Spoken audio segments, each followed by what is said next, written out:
The Wishbone Offense, one of the most iconic formations in college football history, revolutionized the game in the late 1960s and dominated throughout the 1970s and early 1980s. This offensive system turned teams into rushing juggernauts, winning national championships and producing legendary players. But how did it come to be? Who were the masterminds behind it? And why, after being dominant for so long, did it eventually fade from prominence? Today, the wishbone is all but extinct. What happened? How did an offense that once ruled the sport fade into history? We'll take a hardcore examination into the rise, dominance, and eventual decline of the wishbone offense. At the end, we'll look at footage and we'll go through the wishbone and why it would no longer work in today's football world. The story of the wishbone begins with a coach named Emery Bellard. Bellard was a high school head coach in Texas for 21 years, where he achieved a record of 177 wins, 59 losses, and 9 ties, and won 3 state titles. Bellard started coaching in 1949 and stayed in the high school ranks until hired by Darrell Royal at Texas to be a linebackers coach in 1967. In 1968, he became the Longhorn offensive coordinator. He had spent years tinkering with backfield alignments and blocking schemes, trying to create a system that maximized deception and forced defenses to play assignment football. The wishbone was a successor of the Split-T, a formation developed by Don Farrow at the University of Missouri in 1941. The Split-T featured a quarterback under center and the backs lined up side by side behind him. The offense caught on, spread throughout the country, and was used by nearly everyone by the 1950s. Bellard's brainchild was a variation of the Split-T and Veer offenses, but instead of 2 running backs, Bellard lined up 3 backs in a Y shape or wishbone behind the quarterback. This created a new form of triple option attack. When Bellard presented his formation to Darrell Royal, the Texas head coach was intrigued but hesitant. Still, Royal gave him the green light to test it out during the 1968 season. After a shaky start, the results were undeniable. Texas destroyed its competition and ran over all the defenses and captured the 1969 national championship using the wishbone. The Longhorns had won a national title in 1963, running the wing T. However, the success of the wing T had faded. Royal switched to the I formation with little success. His hope was that Bellard's new scheme would do the trick, and it did. The secret behind Bellard's attack lay in its ability to put pressure on nearly every defender on the field. The primary play of the wishbone was the triple option. According to the book Coach Royal, Conversations with a Texas Football Legend, published in 2005, Mickey Herskowitz, a writer from Houston, gave the offense its name. During a press conference, Herskowitz said the new offense needed a name. Royal suggests calling it the Y, but Herskowitz objected, stating Y wasn't very original. Why don't you call it a wishbone? It's in the shape of a wishbone, Herskowitz suggested. Royal agreed, and there you have the name.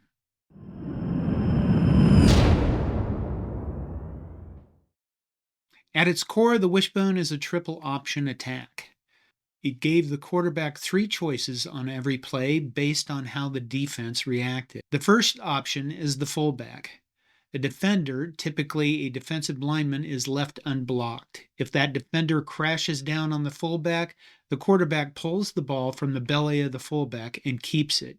If the defender doesn't crash, the dive play will likely gain at least 5 yards. The keep option. The quarterback has kept the ball and is running parallel to the line of scrimmage. His next read is typically the defensive end or an outside linebacker. If that defender crashes down on the quarterback pitches the ball to a trailing halfback. If not, he keeps it. If the defender committed to stopping the quarterback, he would pitch the ball to one of the trailing halfbacks, who by now is hopefully in the open field. The triple option means two defenders are taken out of the play without having to be blocked, freeing up offensive players to block other defenders. This puts incredible strain on the defense. The defense must be able to simultaneously defend the inside run and the outside run, and the wishbone is also designed to make sure that whatever a defender does, he is always wrong. Charles Spud Kaysen was a coach at William Monig Junior High School in Fort Worth, Texas from 1952 to 1973. In 21 seasons, he went 137-20, had a 42-game winning streak, and 13 undefeated seasons. Kaysen was the first to modify the classic T formation into the wishbone because he had a slow fullback and wanted him to get into the play quicker. Kaysen called the formation the Monig T. Bellard learned about Kaysen's formation while coaching at Breckenridge High School, which is west of Fort Worth. Kaysen never ran the triple option. It'd be a lot to expect a junior high quarterback to handle that level of football, but this begs the question, is the inventor of the wishbone the guy that first came up with the formation, or is the triple option component so important to the wishbone that the credit should go to Bellard?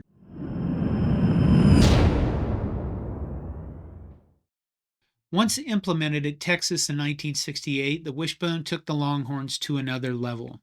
They went 32-1 over the next 3 seasons, winning national titles in 1969 and 1970.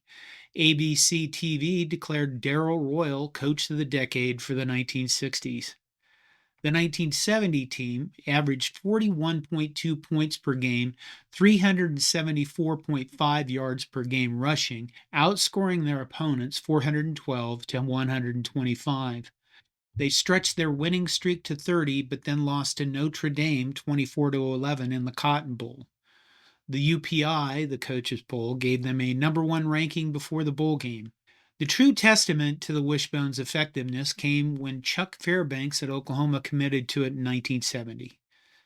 Barry Switzer replaced Fairbanks in 1973, and the Sooners ran the wishbone except for a switch to the I formation in 1982 and 1983 until 1989 when Gary Gibbs took over for Barry Switzer.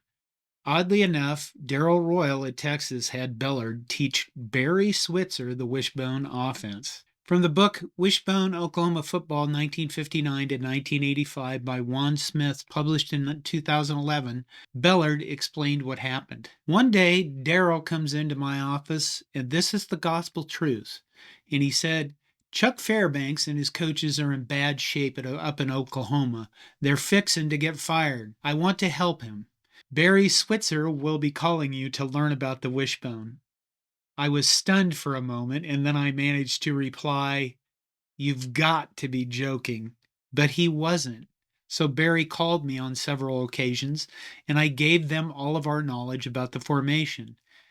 And within a year or so, we couldn't catch them. They had too much speed and talent.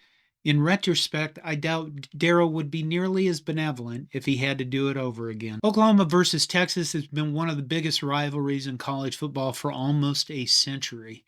The two teams first played each other in 1900, but then have played every year since 1929. Texas destroyed Oklahoma 41-9 in 1970. In 1971, after Oklahoma learned the secrets of the wishbone, the Sooners won 48-27 while rushing for 435 yards and completing 1 of 2 attempted passes for 40 yards. Texas had gone 9-1 through the 1960s against Oklahoma. In the 1970s, they went 3-6-1. From 1973 to 1985, Oklahoma secured national championships in 1974, 1975, and 1985, along with numerous Big 8 conference titles. Oklahoma dominated opponents with unprecedented rushing statistics. Notably, in 1971, the Sooners amassed a staggering 711 rushing yards against Kansas State, showcasing the potency of the Wishbone. Another remarkable performance came in 1980 when they ran for 758 yards against Colorado in an 82-42 win, further solidifying their rushing legacy. Other major programs joined the Wishbone Revolution. Alabama, under Paul Bear Bryant, switched to the formation in 1971, with Royal teaching Bryant about the offense.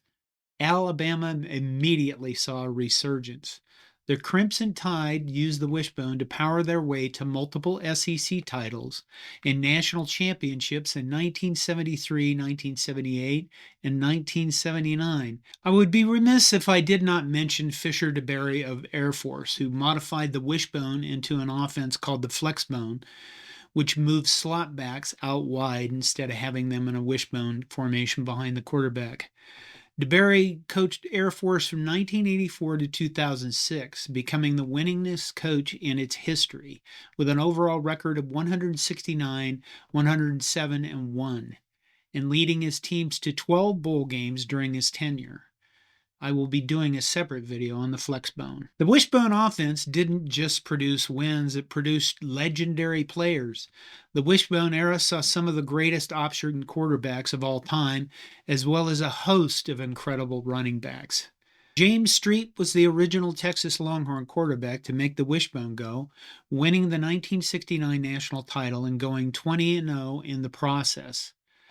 Oklahoma running back Billy Sims won the 1978 Heisman Trophy and rushed for 3,820 yards and 48 touchdowns over his career from 1975 to 1979. Steve Worster, known as Big Woo, played fullback for Texas and rushed for 2,353 yards, scoring 36 touchdowns. Alabama's Major Ogilvie won national titles in 1978 and 1979. Lydell Carr, Greg Pruitt, quarterbacks J.C. Watt and Jameel Holloway, who ran for 2,713 yards and scored 32 touchdowns, and I swear 30 of them were against Nebraska. I still wake up screaming and have to call my therapist about the PTSD I still have from all those Oklahoma Sooner Magic games against my beloved Nebraska Cornhuskers in the 1970s and 80s. By the mid-1980s, defensive coordinators had finally caught up to what Texas, Oklahoma, and Alabama had been doing since the early 1970s. Defenses started using assignment sound approaches where defenders were responsible for specific option players rather than reacting to the ball. And then came the widespread adoption of different defensive fronts that could both control the line of scrimmage and then could account for all the backfield threats simultaneously. Another reason, whether justified or not, the Wishbone developed a reputation for being an offense where you couldn't win if you had to come from behind, especially as the game continued to evolve toward passing. Explosive pass offenses began to appear in the early 1980s. The transformation of the passing game was crucial. The Wishbone represented deception, but as rule changes increasingly favored passing attacks, teams found more explosive plays through the air than on the ground. And what about those rules changes? The butt block was ruled illegal in both college and high school in 1976. A butt block is probably not what you think. Butt refers to headbutting. We get a description of a butt block from Coaching the Wishbone T Triple Option Attack by Pete Dyer, published in 1973. We have our linemen aim their face masks at the desired target, hit the target with the forehead, and slide into the near shoulder pad. As we fire out and hit one of these targets, we drive both of our arms up with the block and a big lifting motion. The basic objective in this method of blocking is to drive the defensive man back off the line of scrimmage, and we feel that we can do this by using our head, shoulders, and arms in the block. It is a total body block. Now, initial contact with the forehead is obviously frowned upon in today's football due to what we know about concussions and their long-term impact on players. Between the 1980s and now, cut blocking or blocking below the waist outside the tackle box became illegal. If you look at footage enough from the Wishbone days or any typical triple option team of that era, you will see plenty of downfield blocking below the waist. Another problem with blocking in the Wishbone, offensive linemen frequently lined up in a 4-point stance so they could get low and stay low. They frequently fired out with their arms extended to keep their balance. During the 1980s, blocking evolved from hands close to the body, like the chicken wing blocking or the flipper blocking, if you remember those terms. And it moved from that to hands away from the body, where you could use your hands or you could even grab inside on the jerseys. And this gave passing teams a much bigger boost because they were better able to pass block. Ergo, passing was more favorable than before. The blocking rules changes over the years are the major reason why nobody runs this kind of offense anymore. You simply cannot be as explosive or as successful as the Texas and Oklahoma teams and Alabama teams were in the 1970s and 80s, or at least not as explosive as you can be in the passing game. The fact that defensive linemen and linebackers are so much more athletic now and became more athletic than they were in the 70s and early 80s. They can literally run down quarterbacks and running backs all the time now when they never used to be able to do that before. And the final nail in the coffin of the Wishbone, recruiting. By the early 1990s, elite quarterback prospects wanted to showcase NFL-friendly skills, not be beat up trying to run the option. The most glaring example of that was Troy Aikman transferring from Oklahoma to UCLA in 1985 because he wanted to play in a more pass-oriented offense. What truly killed the Wishbone wasn't that it stopped working entirely, it was that it became incompatible with football's evolution. Spread concept absorbed some of its principles, quarterback run threats or option reads, but packaged them differently. Like the single wing before it, the Wishbone became a victim of football's relentless tactical march forward.